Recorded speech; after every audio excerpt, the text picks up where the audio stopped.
Hello বন্ধুরা, আজকে আমি তোমাদের দেখাবো 5 মিনিটে আঁকার মতো একটি ব্রাইডাল কলকা।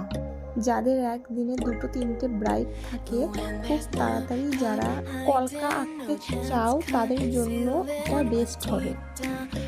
তো প্রথমেই আমি একটি লাল টিপ পরিয়ে নিয়েছি, তারপর টিপের সাইড দিয়ে 5 পাতার কিছু ফ্লাওয়ার ড্র করছি। এরপর ফুলগুলো আঁকা হয়ে গেলে আমি 2টো করে 3 কলকা এর মাঝে মাঝে দিয়ে দিচ্ছি। একটার মুখ নিচে, একটার মুখ থাকছে উপরের দিকে।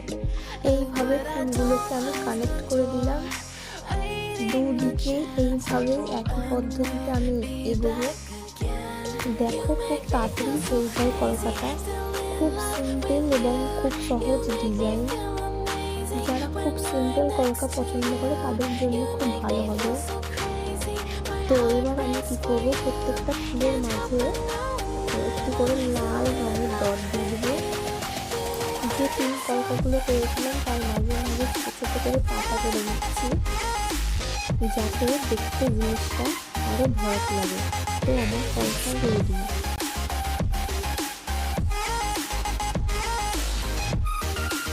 আমার ভিডিওটি ভালো লাগলে চ্যানেলটি সাবস্ক্রাইব করে দিও।